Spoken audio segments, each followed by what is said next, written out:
ஒரே ஒரு 5 லிட்டர் இதய மந்த்ரா கடல் எண்ணெய் பேக் ஒரு மாசம் முழுசுக்கும் அத்தனை சமையல முடிச்சு விடலாம். இதய மந்த்ரா.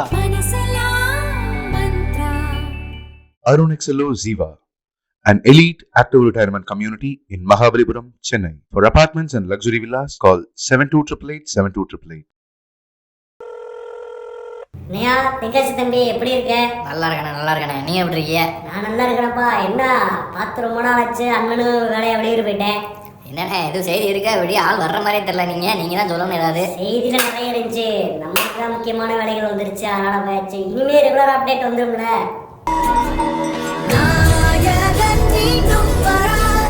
வந்தா சரி. இனிமே வந்துக்கிட்டே இருக்கு, கவலைப்படாத. நிறைய பல தகவலை கேதர் பண்ணிட்டு வந்திருக்கேன். இன்னைக்கு என்னென்ன செய்தி? நம்ம தளபதி இருக்கார்ல, ஆமாண்ணே. தளபதி வந்து டெய்லி அறிக்கையெல்லாம் விடுறாரு இல்லையா? ஆமாண்ணே. ஆனால் அதில் வந்து ஒரு முக்கியமான இதை மட்டும் கிரிட்டிசைஸே பண்ண மாட்டேங்கிறாரா ஒரு அமைப்பை. அப்படி என்ன அமைப்புண்ணே? ரைடு ஒரு அமைப்பு இருக்குல்ல, இப்போ பரபரப்பாக போயிட்டு இருக்குல்ல. ஆமாண்ணே. அந்த அமைப்பை பற்றி வாயே திறக்கிறது இல்லையா? அதுக்கு மேலே சூரிய கட்சி தான் திட்டிகிட்டு இருக்கிறாரு. ஆமாண்ணே, நானே இப்போ தான் நோட் பண்ணுறேன். இதுக்கு பின்னாடி ஒரு காரணம் இருக்குது. என்னன்னு கேட்டால் நமக்கே ஷாக் ஆயிடுச்சுப்பா. என்னண்ணே? அதாவது தளபதி கூட சினிமா காலத்துல இருந்தே ஒருத்தர் வந்து க்ளோஸாக இருந்திருக்கிறாரு. சரி. ஆந்திராக்காரர் வச்சுக்க. ஒரு ஆந்திராக்காரர் சினிமா காலத்துல இருந்தே க்ளோஸாக இருந்திருக்கிறாரு. அவர் வந்து இப்போ அரசியலையும் தளபதியோட க்ளோஸாக இருக்கிறாரா. ஆனால் இவர் பேர் இது வரைக்கும் வெளியிலே வரல. என்னண்ணே சொல்கிறீங்க? அரசியலில் க்ளோஸாக இருக்கிறாரா, தளபதியோட தனி விமானத்துலாம் போகிறார் இல்லையா? ஆமாம். அதில் இவரும் சேர்ந்து தான் போகிறாரா எங்கே போனாலும். என்னண்ணே? பாண்டிச்சேரிக்காரர் தானே அப்படி இருந்தார். அவர் அப்படி இருந்தார். இப்போ வந்து அவரும் போகிறாரு.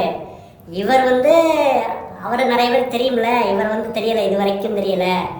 ஆஹா. இவர் யாருன்னா நம்ம மாப்பிள்ளை இருக்கார்ல. ஆமாண்ணே. அவருடைய டீமில் முன்னாடி இருந்தவரா. பெண்ணானே? அந்த அவர் கூட முன்னாடி இருந்தவரா இப்போ வந்து தளபதி கூட இருக்கிறாரு. ரைட்டுண்ணே. இவருக்கும் இப்போ சினிமா சம்பந்தமாக இந்த ரைடெல்லாம் போயிட்டு இருக்குல்ல. ஆமாம். அதில் ஒரு முக்கியமான புள்ளிக்கும் இவருக்கும் ரொம்ப நெருக்கம் இருக்கிறதா பேசிக்கிறாங்க. என்னென்ன சொல்கிறீங்க? ஆமாம், அதனால தான் தளபதி இப்போ அந்த அமைப்பை பற்றி அறிக்கையெல்லாம் விடுறது இல்லையா? முதல்ல ரைடு அடிப்பாங்க அப்படின்னு சொல்லிட்டு கூட பயந்துட்டு இருக்கலாம்ல. அப்படி பார்த்தா அவர் அரசியலே குதிச்சிருக்க மாட்டார்ல. எதுக்கு அப்படி பண்ணுறாருன்னு தெரியல. என்ன பண்ணுறாருன்னு நம்ம வெயிட் பண்ணி பார்ப்போம். ரெண்டாவது அவர் முக்கியமான விஷயம் என்னண்ணே? தளபதி வந்து எலெக்ஷன் நெருங்கிட்டு இருக்கு. இங்கே நிற்க போகிறாரு, அங்கே நிற்க போகிறாருலாம் ஒரு யூகங்கள்லாம் வந்துச்சுல. ஆமாண்ணே, விழுப்புரம் விக்கிரவாண்டி நாங்கள். ஆமாம், அதெல்லாம் சொன்னாங்க. இப்போ கொஞ்ச நாளைக்கு முன்னாடி மதுரை மேற்கு அப்படின்ட்டாங்கல்ல. ஆமாண்ணே. அது கிட்டத்தட்ட உறுதியானதாக ஒரு தகவல் வந்திருக்கு. அதுக்கு பின்னாடி ஒரு காரணம் இருக்குது. என்னதுண்ணே? அதாவது அந்த மூன்றெழுத்துக்காரர் முன்னாள் முதல்வர், யாராலையும் மறக்க முடியாதவர், புரட்சி தலைவரானே அவரே தான். அவரோட வழியில் பயணிக்க போகிறதாகவும், தலைவன் வழியில் நித்தம் செல்வோம், கொள்கை தலைவன் வழியில் யுத்தம் வெல்வோம், விழிப்போம் உழைப்போம் நமக்கு முக்கியமான ஒரு ஜோசியர் சொன்னதாகவும் சொல்லிக்கிறாங்க. இப்போ ஜோசியத்தை நம்பி தான் போகிறாரானே? ஜோசியர் சொன்னாரா இந்த மாதிரி அவர் வழியிலே நீங்கள் போங்க, அப்போ தான் உங்களுக்கு நல்ல பிரைட் ஃபியூச்சர் இருக்குன்னு சொல்லியிருக்கிறாரா. அதனால் இவர் வந்து அந்த மதுரை மேற்கை வந்து சூஸ் பண்ணாதான் சொல்லிக்கிறாங்க.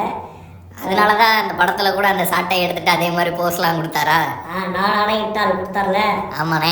அதை இதை லிங்க் பண்ணி பார்த்தா ஏதோ சரியாக வரும் போல இருக்குது அப்படின்னு பேசிக்கிறாங்க. எங்கே நிற்க போகிறாருன்னு தெரியல. வேறு அஃபிஷியலாக அனௌன்ஸ்மெண்ட் வந்தோட தான் பார்க்கணும். மூணாவது ஒரு முக்கியமான விஷயம், சினிமா சம்மந்தப்பட்ட விஷயம். ஏன்னா இது வரைக்குமே சினிமாவோட தான் போய்கிட்டு இருந்தோம். அது வந்து அவர் சினிமாவில் இருந்து இப்போ இங்கே விட்டாருப்பா. இது வந்து சினிமா சம்மந்தப்பட்ட விஷயம்தான், நம்பணும். ரைட்ண்ணே. என்னதுண்ணே அப்படி? அதாவது இப்போ தளபதி பேரை கொண்ட நடிகர் இருக்கார்ல. ஆமாண்ணே, இந்த விடுதலை படத்தில் கூட நடிச்சிருந்தாரு.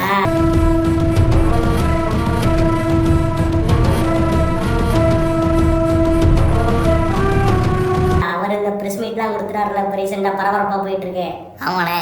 யாரோ எங்களுக்கு நெருக்கடி கொடுத்துட்டாங்க, அதனால தான் நாங்கள் படத்தை அவசரமாக பண்ணோம், ப்ரொமோஷன்லாம் பண்ணலை அப்படின்லாம் சொல்லியிருந்தார்ல. ஆமாம். அது ஒரு பேச்சுவாக்கில் சொல்லிட்டு போயிட்டாரு. அது என்ன நெருக்கடின்னு தான் பேசிக்கிட்டு இருக்கிறாங்க எல்லாரும். என்னப்பா இருக்கும் நெருக்கடி, யார் கொடுத்துருப்பா அப்படின்னு தான் பேசிக்கிட்டு இருக்கிறாங்க. அப்படின்னா நெருக்கடியாக இருக்கும். என்ன நெருக்கடின்னு தெரியல. நம்ம கேப்டன் கட்சிக்காரர் வந்து அதில் ஒருத்தர் கமெண்ட் வேறு போட்டிருந்தாரு. கேப்டனுடைய பையன்லாம் படம் நடிச்சிருக்காருல்ல. ஆமாண்ணே. அந்த படம் ரிலீஸ் ஆகிறதுக்கு இந்த மாதிரி பின்னாடி தள்ளி போயிட்டு இருக்கா, ரிலீஸ் பண்ண முடியலையா. அதுக்கும் இந்த நெருக்கடி தான் காரணமா, என்ன நெருக்கடி, யார் கொடுக்குறா அப்படிங்கிற கேள்விலாம் கட்சிக்காரங்களே எழுதியிருக்கிறாங்க. ஒருவேளை விண்வெளி நாயகாவா இருக்குமா?